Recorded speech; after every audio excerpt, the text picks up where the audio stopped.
All right, we are back live on the Andre Duke Show with Carter Smith. How is everybody doing this evening? We've been out for a little bit, but we're back. Just figured I'd give everybody an update, an impromptu show tonight. So that is what we're doing tonight. I'd like to welcome everybody in. If you could hit that like and subscribe button and help us grow this show, that would be much appreciated. Um, Although we're getting closer to the season, we got camp popping off, so the NFL is where they're at. We're just hanging out tonight. Gonna discuss some topics that everybody wants to discuss. I'm just getting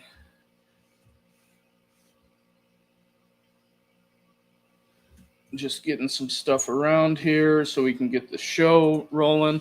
Um, Hit that like and subscribe button to help us grow this thing. Um, we are getting there. Just trying to check and make sure. Got a new camera, making sure that is working. Um, that's just what we're doing tonight. We're also live on our TikTok show page, um, just discussing various topics. Got the West Virginia Mountaineers on tonight. That is something that we're going to go through throughout the show. Picked up a lot of gear this off season, but with that being said, go ahead and hit the like and subscribe button and help us grow this thing. I want to hear from you guys. I know we've been down for a while. We got to get it back going to hit the camp scene hard. A lot of interesting things have happened with RevShare, NIL on that front, tackling that front. It has been kind of a bit of a circus. It is a very, very interesting to say the least, ordeal that we have going here. Rich Rod back at WVU. Always got to support the guy, Rich Rod. Just, would like to hear. Drop your comments, hit the like and subscribe button. You can find us on TikTok, Instagram. We got a Facebook channel, or a Facebook page, but we just kind of not really hitting that too awful hard. But that is something that we do have going on. Just checking it out to gauge everybody's interest. Like to hear from other fan bases. I know we have a big Notre Dame contingent on this channel. Dave's here is back. I have a totally different opinion on Rich Rod. Well, I think one of the things with Rich Rodriguez, when he took the Michigan job, I think he was too soon. He was too early on some of those things that he was trying to do, because now everybody runs that style of offense. Michigan was under Lloyd Carr, 3 yards in a cloud of dust. Sometimes they did air it out, with Chad Henne, Braylon Edwards, Mario Manningham. It is something that, that Michigan did. So it's just something that's there. But the goal for this episode, this is a challenge to all the followers out there. If you can hit that like and subscribe button and help us grow this thing, let's try to get to 25 likes on this episode. Is something that I am trying to get to, and we're going to try to get the like goal increased every week. That's just something that we're trying to do, and we're trying to build this thing into not a national platform, but maybe a bigger platform than what we have. Carter and Richie are out for a little bit. I know They have various things going on, Carter and Richie. That's just an update with those guys.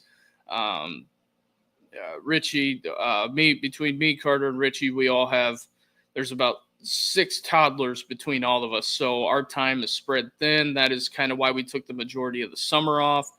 So that's just a little update with us in going forward. And some of the new things that we're going to roll out this year, we're going to be, it's going to be majority me. I'm going to be live streaming a lot of the games on Saturdays. So, and it's going to be no biased. There will be some Notre Dame games sprinkled in there, but also we're going to have the big national games that we're going to be streaming live on the channel. Watch along if you're interested in an alternative broadcast. That is something that we are going to be bringing to the platform. I did a complete remodel, so I'm going to have a studio inside the house as well as out here in the main studio. And also, if you're somebody out there that is a business owner and you want to get your business logo or possible sponsorship on the podcast, all of our links on how to get a hold of us is in the description. Feel free to reach out. Maybe we can set something up and we can get your logo on there. But going forward, I think let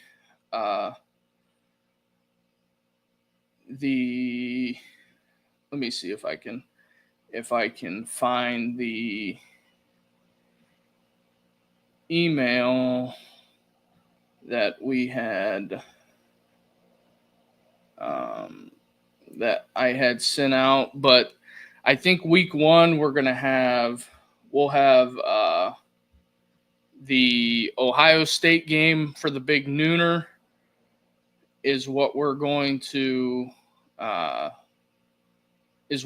be having out there for the first game. I'm going to try to get up for the Ireland game. I think that might be one of the games, and maybe a game in the evening.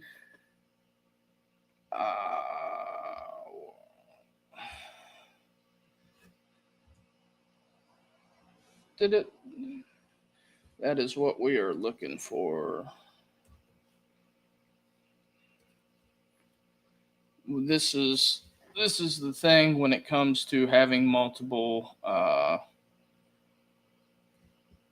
email accounts and various things.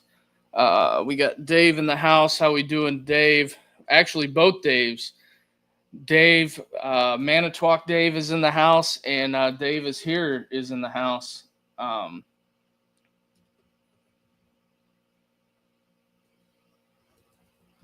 know I had sent that. Let's see here. That is not what I'm looking for. We'll go ahead and close that one. But the Daves are here, but that is something that we were discussing and trying to get it up and ready to go. There it is, the streaming schedule. I have found it. It's week 10. That's week 4, and it is subject to change. That's week 14.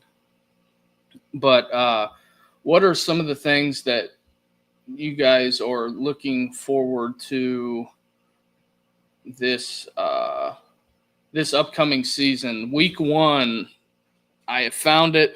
Week 1, the streaming schedule as time slots fill in as times the games have been announced. It's going to be Ohio State, Texas, week 1. I think we're going to use week 0 as a test run. Probably do Kansas State, Iowa State will probably be the first one. And then week one, when we start getting into the real action, is going to be Ohio State, Texas, noon. And then we'll take like a 15-minute break. And then we're going to be on FSU, Alabama, Clemson, LSU for the nightcap. And then the real nightcap, if you're that big of a degenerate college football fan, we are going to do the Big Ten after dark. That is something that is coming. Utah, UCLA, and I believe Washington has a game that night. So we'll have the double TVs going there. And then on Sunday, holiday weekend, we are going to have the Notre Dame Miami game relatively streaming that as well. So if you want to catch all of that action, it's going to be on this channel. I might fire up the TikTok live, but yeah, so that's something. If you're wanting an alternative broadcast, that's something that we're bringing to the channel. Yep, I hear you, Dave. So that's something that we're going to have in store for everybody that wants to tune in. And we are on the journey of building this podcast with everybody kind of being out and about and kind of down right now. We took the majority of the summer off, so we are going to come back harder, better than ever this fall. Probably we're going to be streaming probably 6 days a week. And then also there's going to be a morning show launched. I've got to get to that. It's going to be Steel City. Once we grow this channel enough, we are going to be on Steel City, and Steel City is going to be just mostly covering the Steelers and various NFL topics. So that's a little bit of a thing that we've got going today. We're going to have that rolling as well. I got to retweet this. That is just something that we're going to have for everybody, and that's just something that we're going to do. Probably give it back to the fans, a lot of open discussion with the fans. That's just kind of what we want to do, and let the fans drive the show. So with those updates out of the way, I know it was a little bit of a long intro, but that's just something that we had to get going. Also, TikTok, give us a follow on TikTok as well. Trying to grow this, trying to grow that brand as well. So we'll get into it since we got both the Daves here. Let's see how this goes. First time trying this out. Producer skills, yes. Michigan, I guess in 2026 is going to open with Western in Germany. I don't know how everybody feels about that. College football getting into the space of, I would say, getting into the space of the international game. I don't know how everybody feels about that. That's something that's interesting. I don't know what the college football interest is in Germany. It seems like they turn out very well for the NFL game that they had in Munich, and I believe they had a Brazil game this past year. The NFL, they're taking after the NFL's model, trying to go global. I'm sure that the Michigan fans, if you want to travel over to Germany, I guess that is your prerogative if that's what you want to do. I find it very interesting that they are going to take a home game, but I would have to say that there is a huge revenue exchange in this, that Michigan is probably getting the trip paid for, and they're probably getting some other payment on top of it. If it was my guess, probably what the equal to revenue share would be at home. I know if I'm a season ticket holder, typically Big Ten teams have 7 to 8 home games. I don't know how thrilled I would be with this. That is something to be said there, but it is what it is, and they've made the decision to do that, and I guess that's just what Michigan wants to do. They want to move a home game. I just can't imagine that you would want to lose that type of revenue from a home game with the revenue sharing that's going to the players. And not only that, you have to have a $20 million into your athletic budget, but I don't think the University of Michigan is hurting as far as the way revenue is going these days. So I think that their brand is kind of bigger than ever. They're recruiting at a pretty decent clip. I believe they're top 15 in recruiting. So that's just something that they have moving forward. So I think that as far as Michigan goes, I think that they'll be just fine. I could see where the fans could be bent out of shape about it, but it's one of those things that sometimes in college football it's changing, and this is what it is. When you have big changes in college football, this is part of the territory, and this is where the game is headed. And I believe people with the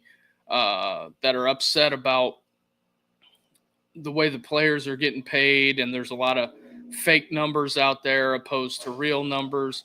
I think that you got to come up with money somewhere, and you got to find ways to make revenue. That's just all it comes down to, really, anymore. You got to find ways to make revenue, and they got to get every last drop of revenue. So I don't know how many other major universities are going to be into selling a home game overseas. And the viewership on our channel is that we get a handful of people that watch us that are overseas from the UK, Germany.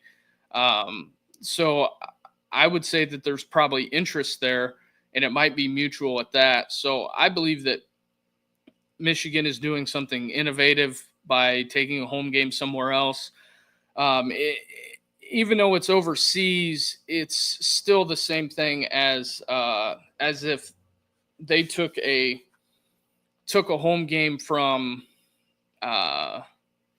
It's not equal to, but it's kind of like what Notre Dame did when they played a neutral site game in the Irish series over at I believe at Allegiant Stadium when they played BYU out in Vegas. Notre Dame's done it before, like they've played at Lucas Oil, played in San Antonio, played in Chicago.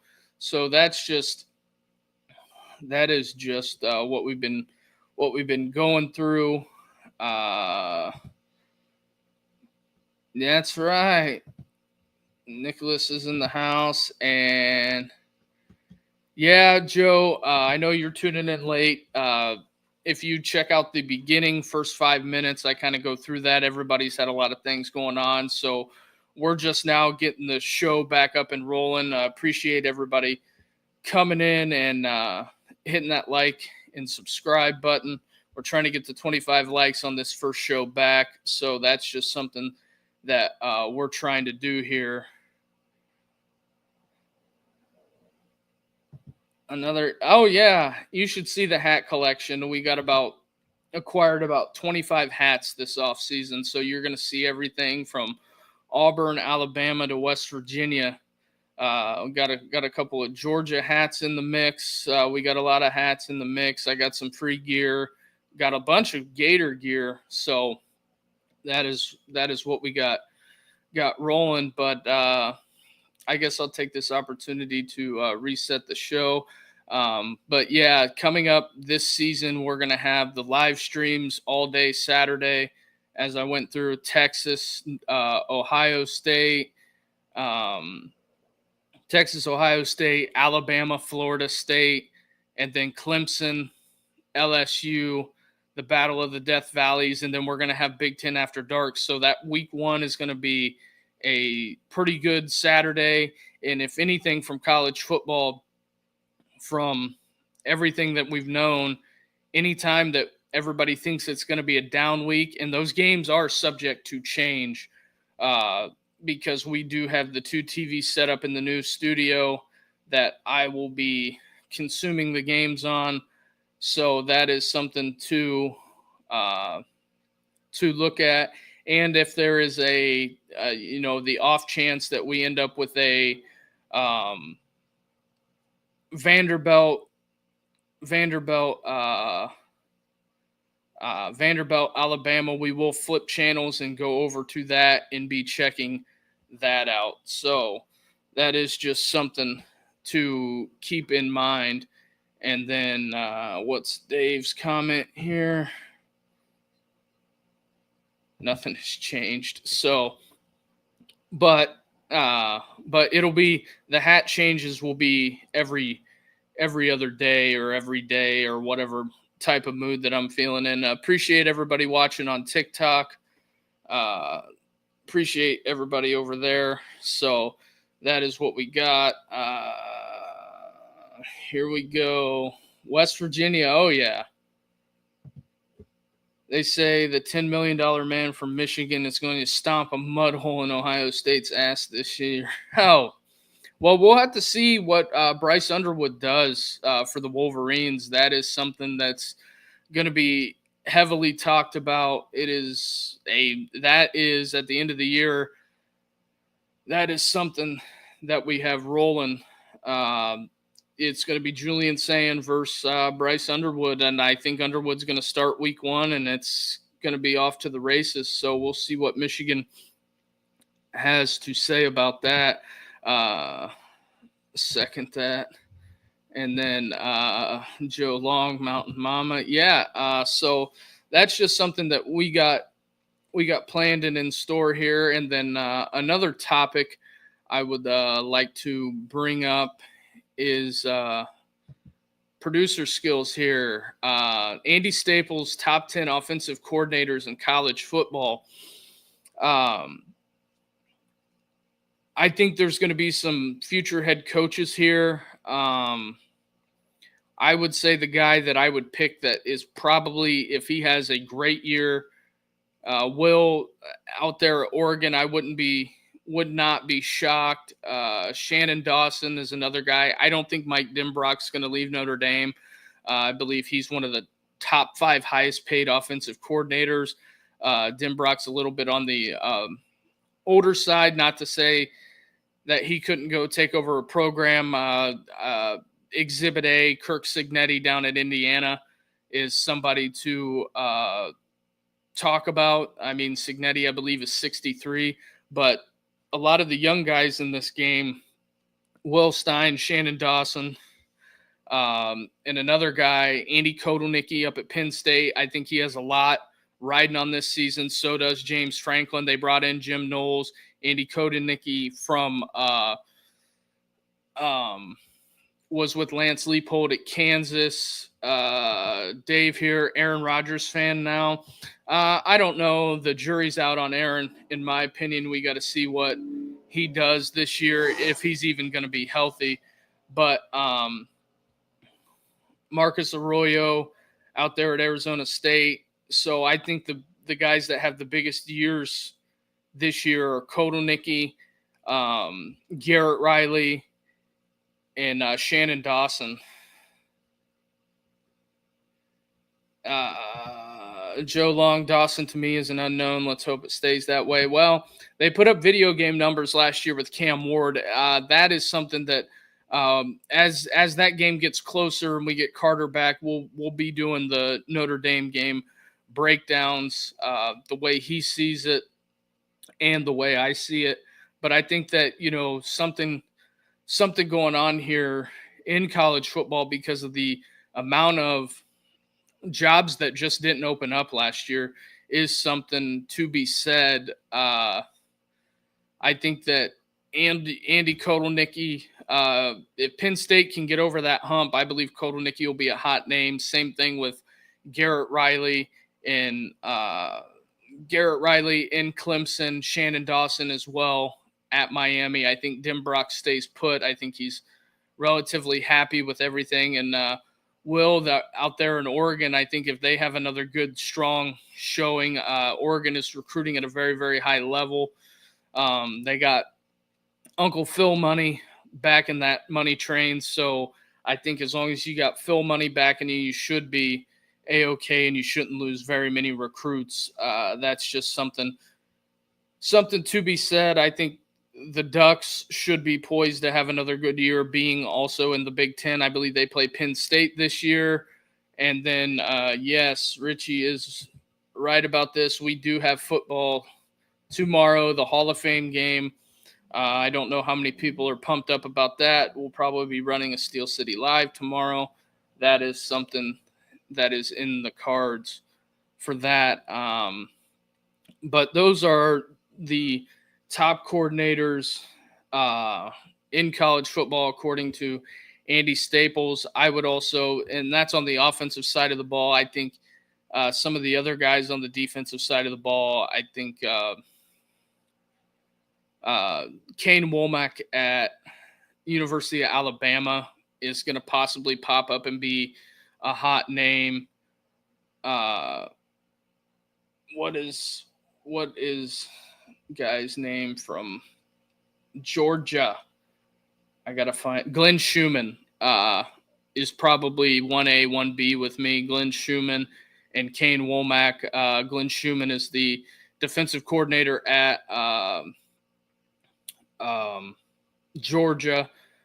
And then Joe with the question here. Who's Dillingham's OC from Arizona State? It is right here, Marcus Arroyo. I think he'll be, if they repeat and have a similar season, they go to the playoffs, I think he'll be a hot name. I don't think Kenny is going to try to leave Arizona. I think he's there permanently. I don't think there's anywhere else he wants to be. I think Arizona State could be a good job if they tried to make it one. It's just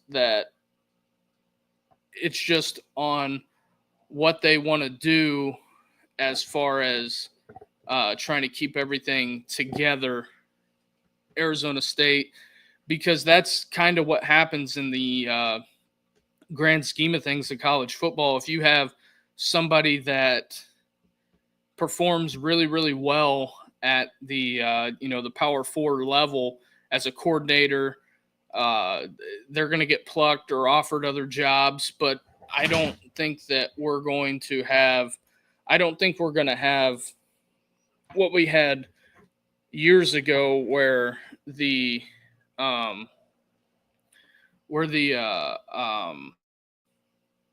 you had to go take a smaller job. I think those days are kind of over for the most part. I think that going forward, you're going to have a kind of a little bit of a shift in balance on how guys take jobs. Instead of taking the Sun Belt job or the MAC job, you're going to take a higher coordinator position, and it'll be fast tracking you to become the head guy quicker now, because I think that's the way things are getting hired in college football. Although not to say that some of these guys can't not make it. I just feel like as far as the way some of these guys go, I think you're fast tracking being a big time OC like Chip Kelly. Chip Kelly's the highest paid offensive coordinator in the NFL right now. He left a head coaching job at UCLA when the Pac-12 completely imploded, like Joe here has stated. I don't know how they put those pieces back together. I don't think when it comes to the Pac-12, putting the how do I want to frame this? Putting the big emphasis on getting the state schools like Colorado State, San Diego State. They basically took the core of the Mountain West and moved it into the Pac-12. Do I think that is sustainable? I don't know what their TV number is going to be. I believe they played a lot of games last year on the CW. The Pac-12 was doomed to fail whenever they thought that they could get the big-time money out of Fox. Fox has the Big Ten. The TV deal with Fox and the Big Ten, I think that's going to dramatically change. If I am the Big Ten, I am looking to get out of that TV deal as soon as possible, try to package something together. I would like to see if Turner's going to try to get into the football business. That is something that I would foresee to look at. If Turner CBS would want to pick up more games, but CBS typically only wants to take that one 3:30 time slot, 2:30 Central slot that the SEC sat on for so long. But now that the SEC is all on ESPN, they put their lower games at noon or a little bit of a draw game at noon, and they pretty much watch everybody squabble over it. One of the other things that were in the news while we were away was the Charles Dragasaw injury. Broke his arm on an ATV. I don't understand what people don't understand. ATVs, UTVs, side-by-sides, whatever you want to call them, you've got to stay away from that stuff in the off season. Do you think Fickell did a good job in the portal? See, here's the problem, and we're gonna get to that next. The scheduling office at the Big Ten didn't really do Fickell any favors, because let me pull up Wisconsin's schedule. We'll go ahead and we'll go through Wisconsin's schedule really fast, and then I have a bigger expansion on this here real quick. Wisconsin Badgers. So what is the number that Fickell has to get to be safe? They did give him that 1-year extension. When it comes down to it, Fickell's got Miami of Ohio, Middle Tennessee. Those are 2 wins. Got to go to Tuscaloosa. Don't know how that's going to turn out. We've seen what Milroe did to him last year, turned Wisconsin into Swiss cheese. The cheese was not very binding. Maryland, I don't know what Mike Loxley's got going on down at Maryland. I don't really follow that program too close. If they come into the national relevance, I guess more attention will be paid to Maryland. They got to go on the road to Michigan. Joe here.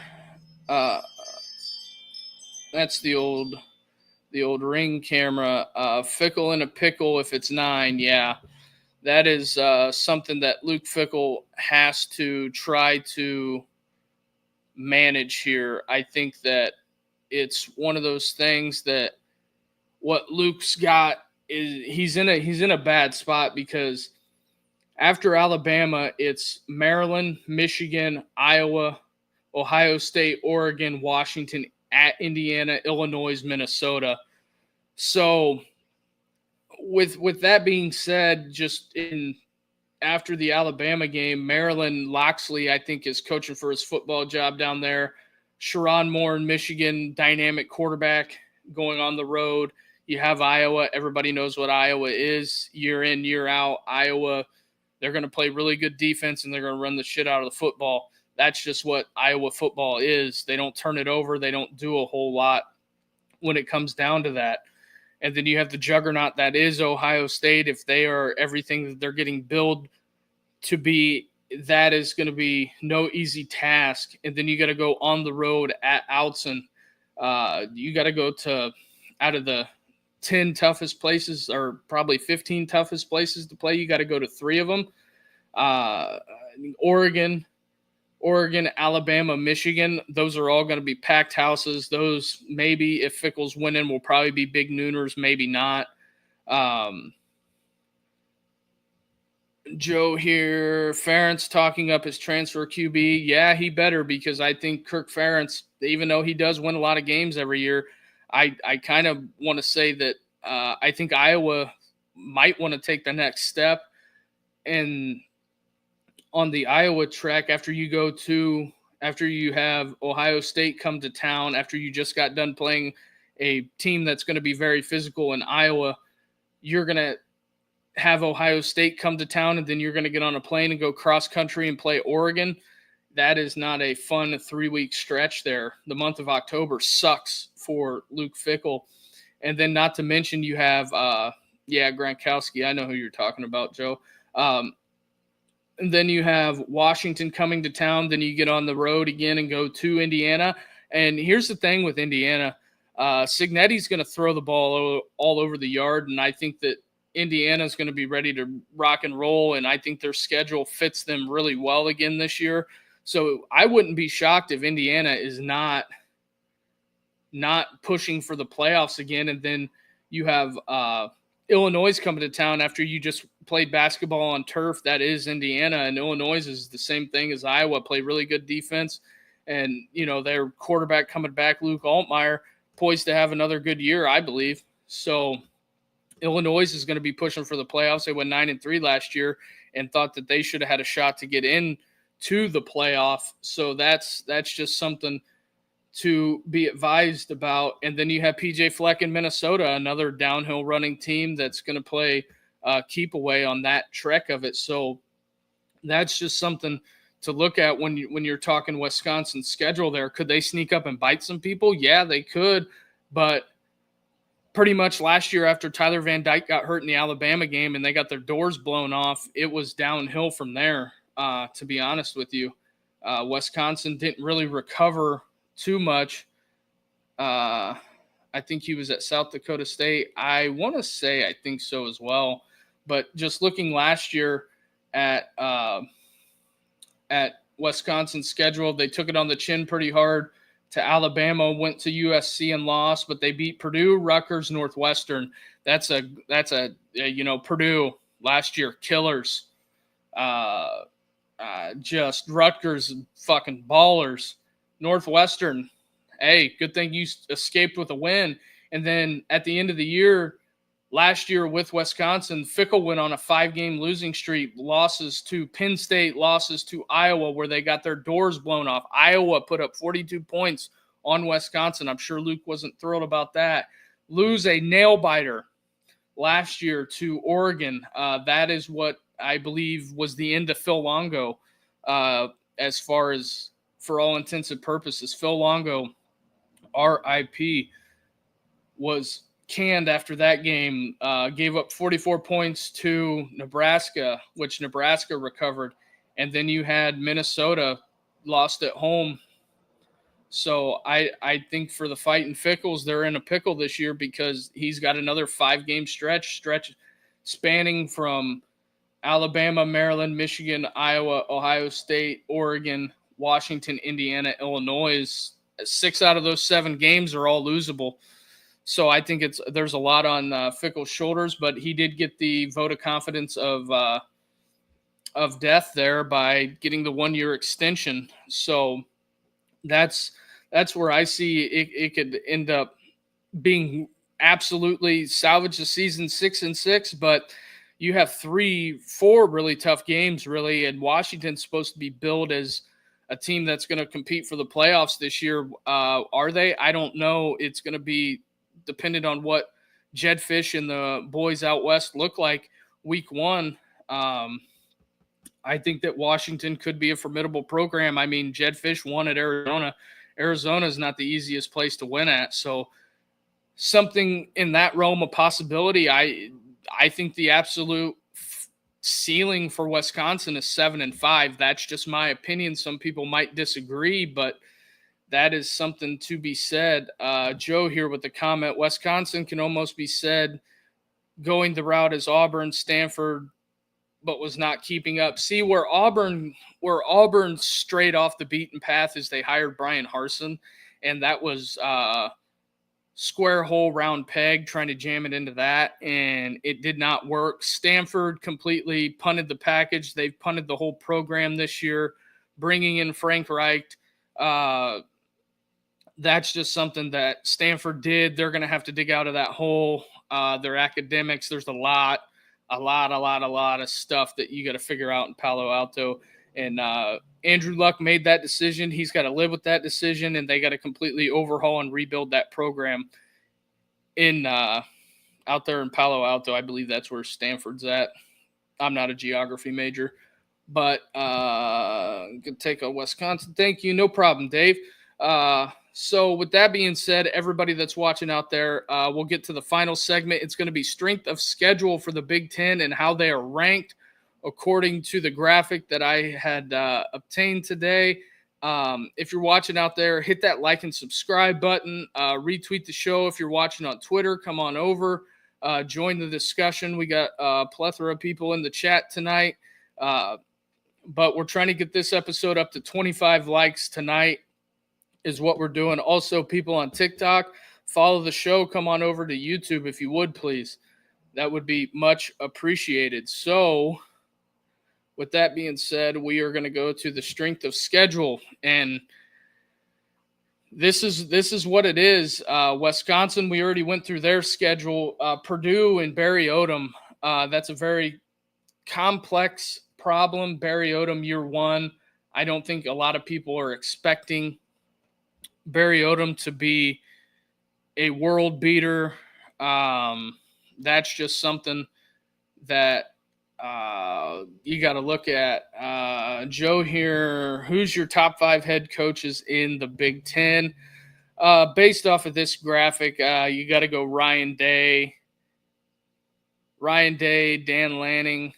By default, I think number 3 for me is you got to put Brett Bielema in there and what he's done at Illinois. They haven't had this level of success since Ron Zook had that year where he started out 6-0 and then went 0-6. So I would roll Kirk Ferentz and Kirk Cignetti in there. And the reason why James Franklin isn't in the top 5 for me is that he wins a lot. But James Franklin can't get over the hump. He's always choking on the chicken bone. He does not do well in high pressure situations. And I'm not big on Lincoln Riley. I mean, they're recruiting real well right now, but we'll have to see where the NIL stuff goes. And then I would even put Matt Rule in there. Matt Rule is a builder of programs. I think that the Big Ten has very talented head coaches. I think Luke could be talented. It's just that he's not really dealing with a great hand right now. He's got a really bad schedule. The same thing could be said to do they hate him in the Big Ten office like the SEC office hates Billy Napier with his schedule? Something to be said there. I believe Billy Napier's got, I think, one of the top 3 hardest schedules in the SEC again. So, but the SEC schedule is pretty much who you play at home. You just flip the schedule, and it's like that for 2 years. So that's kind of how the SEC does things down there. But the non-cons for Florida, which is the trump card, is Florida State is one of their non-cons, and Miami is a non-con for them. So outside of that, they play 10 power opponents at Florida, and I just feel like that, Fickle is not getting dealt the best hand in the world. So there's something to be said there. But Barry Odom, year one at Purdue, we got to see what that looks like. I mean, if you're Purdue, anything has to be. I'm not saying Ryan Walters. It was all on Ryan Walters last year, but at a certain extent, he fired Graham Harrell early. Purdue had a chance to win a couple of games. I heard some grumblings about some stuff going on in the offices there. Ryan Walters meets his demise early in his tenure at Purdue after being a hot coordinator at the University of Illinois. He is at Washington now, I do believe. So something to be said there. You go down number 4 to Rutgers. I haven't really peeped Rutgers' schedule, but we'll go through it right now. Greg Schiano in the Scarlet Knights. Looking at their schedule, Miami, Ohio, Norfolk State, Michael Vick at the University of Norfolk State. Then Schiano's got Iowa, Minnesota, Washington, and he's got to go on the road back-to-back weeks. I believe there's a bye week sandwiched in there as well, so that gives them a little relief. And then you got Oregon, at Purdue, at Illinois. So in 6 weeks, he's playing 4 road games in the Big Ten Conference. That's not really a good hand to be dealt there. And you got to go to Purdue at the end of October, and then you got to go at the beginning of November 1 at Illinois. Not a fun time. And then to round out the year, you got to go to Ohio State, and you have Penn State coming to town. So if Penn State does everything I think they're going to do, Penn State will probably be a 1-loss or an undefeated team coming into Piscataway, New Jersey, to take on the Fighting Greg Schianos. So something to be said there. Another question from Joe here. Deshaun Foster at UCLA is in another Deion Sanders, better or worse? When it comes to UCLA, we'll go to their schedule real quick since you asked, Joe. UCLA with the fifth toughest schedule in the Big Ten that we got rolling here. UCLA's schedule, the Fighting Bruins. UCLA, not a real fun time. They open with Utah. We'll be streaming that, I do believe. They open with Utah at UNLV, New Mexico, Northwestern. So Deshaun Foster could start the year 3-1. Could start the year 3-1. And then he's got Penn State, Michigan State. Don't know what Michigan State's going to be there.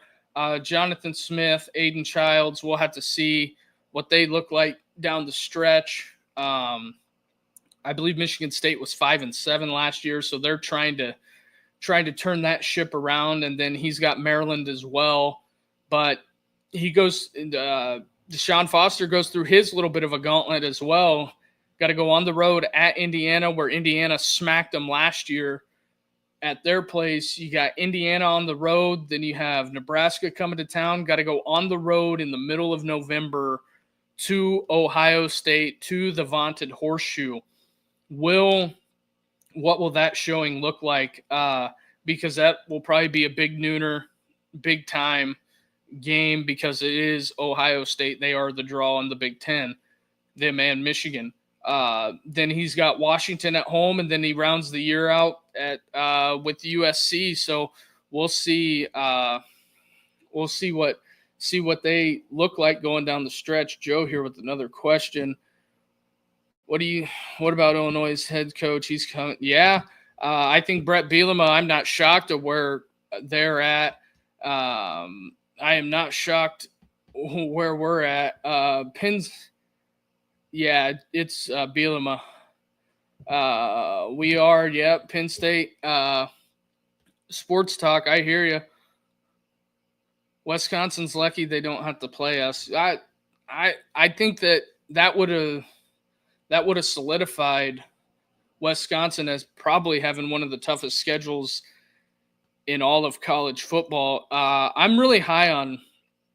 They're not actually up here, but to round it out, we'll go through one more. We'll go through Nebraska on this graphic, and then we'll switch graphics, and we'll get everybody out of here fairly soon. Nebraska's schedule, they play on a Friday night. They are taking on Cincinnati. They got Akron, Houston Christian. Watch out for those guys. Nebraska's got Michigan at home, which that's CBS played their hand on that one. Already landed that. CBS will probably be streaming that game as well this year. Matt Rule's got a little bit more favorable schedule this year. He's taking on Penn State, Maryland, Minnesota. I think that at a certain period of time, I think that Matt Rule is a better coach than PJ Fleck. That's just my opinion. And then he's got Northwestern, USC, UCLA, Penn State, and that is a very unique caveat on that Penn State game because Matt Rule went to Penn State and then they end it with Iowa. So that is a noon game on CBS for the Iowa game to end the year. So that is something to be said there on that end of it. So I think Nebraska are the playoffs likely? It's going to be tough. I don't think Nebraska is a playoff team. Matt can't beat us. Well, that is one of the things there, and we will switch graphics really quickly and get to the meat and bones of the teams. Hold on one second. Remove that. Go big. Working on these producer skills. Everybody bear with me. You have on this back end of it, you have Iowa, Michigan, Illinois, Washington, Minnesota, Penn State, Indiana, Maryland. Since we have a Penn Stater in the crowd tonight, we'll go through Penn State's schedule and try to find a loss. They opened with Nevada, Florida International, Villanova. What a gauntlet. Oregon, but they have Oregon at home early in the year. Jim Knowles, even though he doesn't have the personnel, he shut Oregon down last year in the rematch. So I think that Penn State will be solid on defense. Appreciate it, Joe. Penn State will be solid on defense. NBC played their card. That's going to be a whiteout night game. It's going to be ruckus. I don't think Oregon, it is going to be a good welcoming into the Big Ten on that end of it. So I'm pulling for the Lions and the Nittany Lions in that one. And then it goes to UCLA. They should beat them. Northwestern, Iowa. The big one, November 1st for Penn State. I think that James Franklin can silence a lot of the doubters, the haters, if he goes into Ohio State and wins. That is where they are on track to do. If they can beat Ohio State in the regular season, James Franklin probably beats Ohio State and Oregon. James Franklin probably buys himself a nice, lengthy contract extension. And then Indiana, I don't know. They got Indiana coming to their place. That's going to be an interesting game. See what Jim Knowles can do there. Then Michigan State, Nebraska at home, and then they got to go on the road at Rutgers. So there is where it lies at the feet, and that's just kind of where we're at right there with Penn State. They really got 3 games on the schedule, I would say. Oregon, Ohio State, and Nebraska, Indiana maybe, but those are a couple of what we got there. And then we'll go to the end of it, and we will look at the Indiana schedule here before we close this whole thing out. Indiana, in, I wouldn't say shocking fashion, but in the event, they have Old Dominion, Kennesaw State, Indiana State. So, hell, 3 Warriors coming onto the road. I believe those are lambs being led to slaughter. And then here comes their first test of the year. They have Illinois at home, got to go to Iowa. Then I believe they have a bye week. Then they have to go to Oregon. We'll see where that kicks them out at after that 3-game stretch. If Indiana's undefeated after that 3-game stretch, Oregon might be in trouble of making the playoffs, maybe. But Michigan State, UCLA, at Maryland, at Penn State.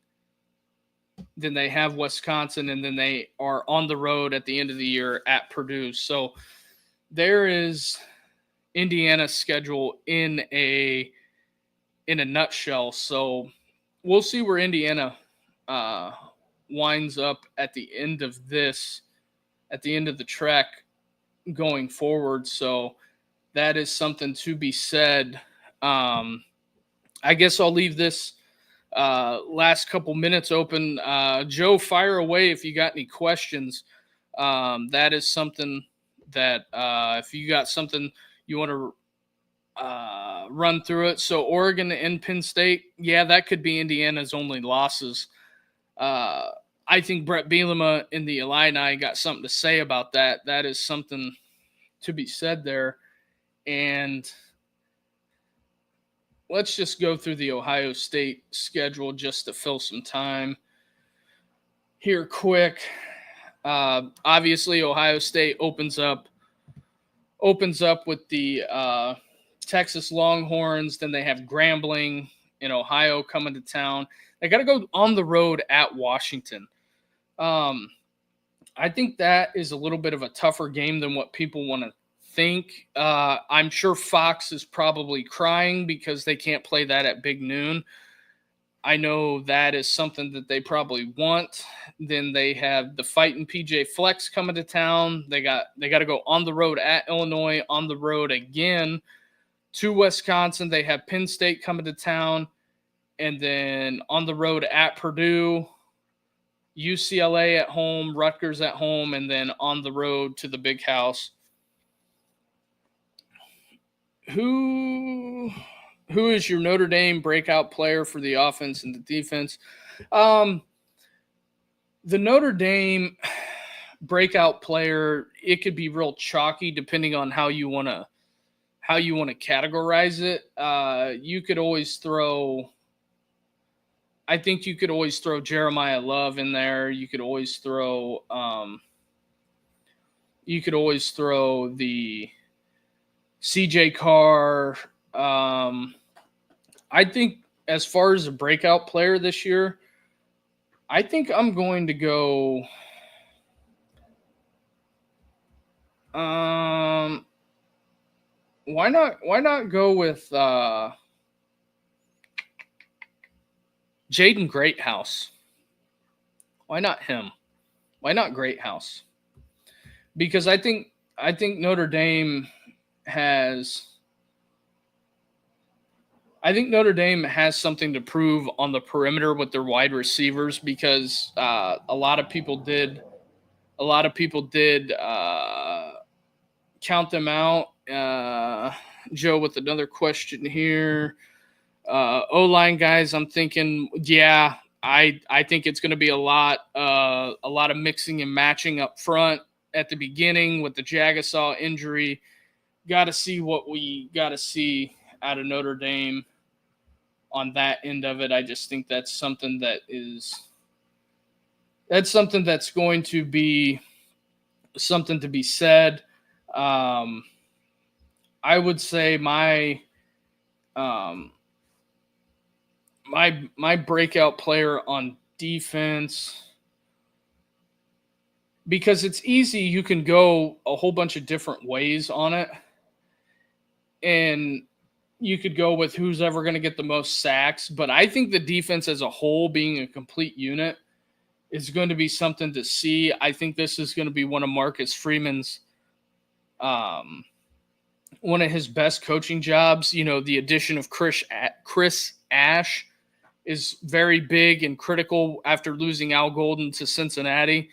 There's something to be said about that. I want to see how Mike Denbrock incorporates the tight end, because I think slot guys and tight ends are a quarterback's best friend to a certain extent. And then I also want to see if Christopher Burris gets in a lot this year.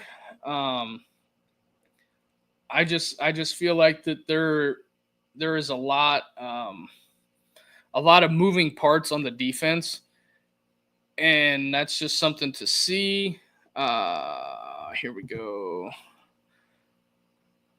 I think Blair could probably see some time this year. I know a lot of people were, when he committed, a lot of people were not really taken back, but he could be a major contributor at the